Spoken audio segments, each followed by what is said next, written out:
సోదరి హోంమంత్రి అనిత గారి పట్టుదలకి ఇది కూటమి ప్రభుత్వ నిబద్ధతకి నిదర్శనం. 6,100 పోస్టులకి నోటిఫికేషన్ ఇస్తే 6,014 మంది ఎంపిక కాగా 5,757 మంది ఫిట్నెస్ పరీక్షలు దాటి శిక్షణకి అర్హత సాధించారు.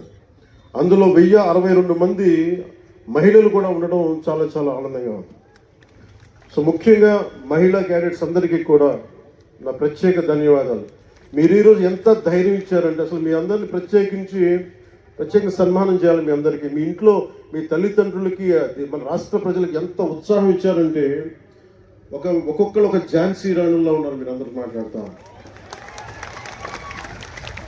ఈసారి కానిస్టేబుల్ పోస్టులకి ఎంపికైన వాళ్ళు 4,051 మంది, సుమారు 67% మంది ఉన్నత విద్య అభ్యసించిన వారు ఉన్నారు. 810 మంది బీటెక్, ఎంటెక్, బీసీఏ వంటి సాంకేతిక కోర్సులు పూర్తి చేస్తే 2,094 మంది గ్రాడ్యుయేషన్ పూర్తి చేశారు. 314 మంది పీజీ, ప్రొఫెషనల్ కోర్సులు పూర్తి చేసి కానిస్టేబుల్గా ఎంపికయ్యారు. మీ చదువు సమాజానికి ఉపయోగపడాలి. మీ సాంకేతిక నైపుణ్యం సైబర్ నేరాలను అరికట్టడానికి ఉపయోగపడాలి. ఈ నెల 22వ తేదీ నుండి సుమారు 9 నెలల పాటు మీకు నేరాల నియంత్రణ, అంతర్గత భద్రత, cyber securities, state of art technology తదితర అంశాల్లో శిక్షణ ఇస్తారు. రాష్ట్రంలో ఈ మధ్యకాలంలో కొన్ని ప్రత్యేక తీవ్రవాద జాడలు బయటకు వస్తూ ఉన్నాయి. వాటి మీద కూడా మీరు ఒక దృష్టి పెట్టాలి. గత ప్రభుత్వ హయాంలో క్రికెట్ బెట్టింగ్, గంజాయి, డ్రగ్స్ వాడకం గ్రామ స్థాయికి చేరిపోయింది. ఇది సైబర్ మోసాలు విపరీతం అయిపోయాయి. ఈ మోసాలకు అమాయకులు బలవుతూ స్టేషన్ లేకపోతే పోలీస్ శాఖ లేదు, మీరు లేకపోతే జీవం లేదు, మీరు లేకపోతే గుండె ధైర్యం లేదు. చాలామంది ఉన్నతాధికారులు నాతో మాట్లాడుతూ, ముఖ్యంగా గ్రే హౌండ్స్ గారి మీద యంగ్ కానిస్టేబుల్స్ చూసి చాలామంది ఉన్నతాధికారులు కొన్ని సంవత్సరాలు నేను చెప్తూ ఉంటారు, వాళ్ళని చూస్తే మా కష్టాలన్నీ మర్చిపోతాం, ఒకసారి వాళ్ళు మాకు ధైర్యం ఇస్తారని చెప్పి సందర్భాన్ని నేను చాలాసార్లు విన్నాను. సో కానిస్టేబుల్ ఉద్యోగం పోలీస్ శాఖకి మూల స్తంభం లాంటిది. సో నా తండ్రి కూడా కానిస్టేబుల్గానే ఉద్యోగ జీవితాన్ని ప్రారంభించారు. పనిలో నిబద్ధతతో పాటు ఎదగాలన్న కాంక్ష అంటే నాకు మీ కళ్ళల్లో ఆ ఆనందం నాకు నా తల్లిదండ్రులు చూస్తున్నట్టు అనిపించింది. మీ అందరిని చూసాను, అంత అద్భుతంగా అనిపించింది. ఎంత కదిలించేసిందంటే ఒక్కొక్కరి కథలు. అలాగే గౌరవ ముఖ్యమంత్రి గారు నాకు ఆదేశం ఇచ్చారు ఇందాక, లాకే బాబురావు గారి ఇంటికి, మన గ్రామానికి రోడ్లు లేవు, మీరు ఖచ్చితంగా దాన్ని చేయాలంటే గౌరవ ముఖ్యమంత్రి గారికి నేను ఈరోజు సభాముఖంగా మాటిస్తాను. వెంటనే దానికి రోడ్లు వాళ్ళకి చేసే కార్యక్రమాన్ని శాఖకు తెలియజేస్తాను. నాకు ఏం నచ్చింది దీంట్లో అంటే, మీరు కాకి చొక్కా వేసుకుంటే అది మీ గుండె ధైర్యానికి సూచన. అందరూ భయపడతారు ఇలాంటి బాధ్యతతో కూడిన ఉద్యోగాలు చేయాలంటే, కానీ మీరు ఎదురొచ్చి సమాజం కోసం మీరు చేస్తున్నారు సేవ, సమాజం కోసం మీరు సేవ చేస్తున్నారు.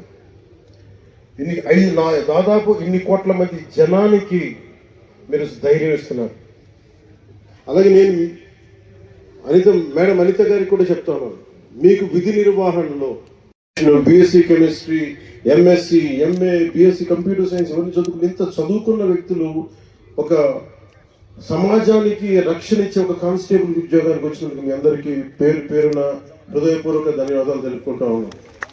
ఇది నాకు ప్రత్యేకించి మొన్న ఈ మధ్యన గౌరవ ముఖ్యమంత్రి గారి సూచనలతోటి ఆయన అసెంబ్లీలో మేము మన ప్రమాణ స్వీకారం చేసిన తర్వాత మొట్టమొదటి అసెంబ్లీలో మేము ఒక మాట ఇచ్చాం, ఆంధ్రప్రదేశ్ సుస్థిరత కోసం, యువత భవిష్యత్తు కోసం మేము నిలబడతాం. ఎక్కడా కూడా వ్యవస్థీకృతం అయిపోయిన అవినీతి అనేది, అలాంటి వ్యవస్థీకృతం అయిపోయిన అవినీతిని మేము చిత్తశుద్ధిగా దాన్ని లేకుండా చేస్తాం, ఒక ప్రయత్నం చేస్తూ ఉన్నాం. దాంట్లో భాగంగానే ముఖ్యమంత్రి గారి దృష్టికి తీసుకెళ్ళి పంచాయతీరాజ్లో దాదాపు 10,000 మంది పైచులకి ఒకేసారి మేము ప్రమోషన్స్ ఇవ్వడం జరిగింది.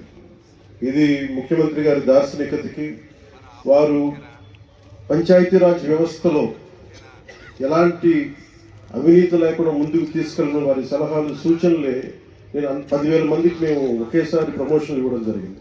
అదే కోవలో 6,000 మంది దాదాపు 4 నుంచి 5 సంవత్సరాలు అనుకుంటారు మీ అందరూ మీ ప్రవేశ పరీక్షలు రాసి నియామక పత్రాలు వచ్చిన తర్వాత ఇవ్వలేకపోయినందుకు ఒక 3 సంవత్సరాలు 3.5 ఒక్కొక్కరు ఇక్కడ కూర్చున్న 6,000 మంది మీ తల్లిదండ్రులు ఒక్కొక్కరి కష్టాలు ఎక్కడో అల్లూరు సీతారామరాజు జిల్లా నుంచి కావచ్చు, అనంతపురం జిల్లా నుంచి కావచ్చు,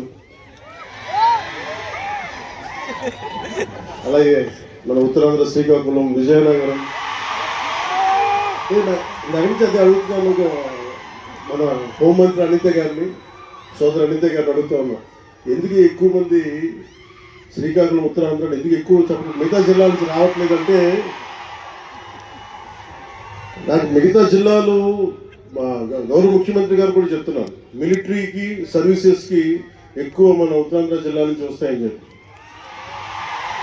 మరి ఉత్తరాంధ్ర నాకు అనిపిస్తుంది, ఒకసారి భరతమాత గుడి కూడా అక్కడ ఉత్తరాంధ్రలో ఉంది.